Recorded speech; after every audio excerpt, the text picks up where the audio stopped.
Imagine the building energy that players must feel as they run up this tunnel. Their journey from the order of the locker room to the energetic chaos of the championship game must be pretty intense. This kind of transition we also see in chemistry. So let's unpack it. This is Real Chem.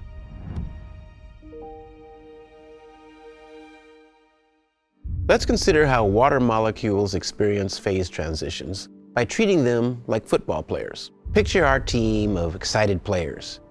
They're in the locker room before their game. They sit side by side, listening to the coach go through the game plan. They're in a fixed, static position, all close to each other, energetic and ready to go, but not moving freely. As the game approaches, energy levels rise, but they still must sit in position. As heat is transferred to ice, the average kinetic energy of water molecules increases. Like the football players, they are locked in position, next to each other, but energy is growing and things are beginning to change. When the coach is finished with their pre-game talk, they give the word, and the players are off, out of their seats, out of their locker room, and heading up the tunnel. The players are now highly energized, moving quickly, but as one pack, flowing freely and bouncing off each other. Similarly, when water molecules reach a critical temperature, say a melting point, the ice lattice breaks down and the molecules start moving freely. The solid turns to liquid. The molecules stay in very close contact, but their ordered connection is gone. The volume of a substance actually changes by only a few percent when it melts because the molecules remain in close contact, and as the substance transitions from a solid to a liquid. As the players emerge from the tunnel and onto the sunlit field, the energy levels are at their very highest. The players are pumped and ready to go. The fans are screaming their name. They see their face on the jumbotron and they sprint apart and out onto the field to take up their positions. When water reaches 100 degrees C, the molecules go through a similar pattern. They move away from each other and fill the available space. The transition from liquid to gas is complete.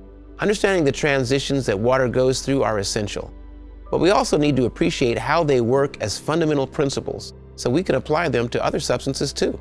Water molecules have strong interactions with one another through hydrogen bonds. This gives water a fairly high melting point of 0 degrees Celsius and a boiling point of 100 degrees Celsius. The interactions between nitrogen molecules, for example, are much weaker, consisting only of dispersion interactions. It takes much less energy for nitrogen molecules to rearrange and separate from one another, giving us very low melting and boiling points of negative 210 degrees Celsius and negative 196 degrees Celsius. We can also consider more complex phase transitions, like from solids directly to gases at low pressures or solid-solid phase transitions at high pressures. Would you believe we actually have 15 different phases of solid water to choose from?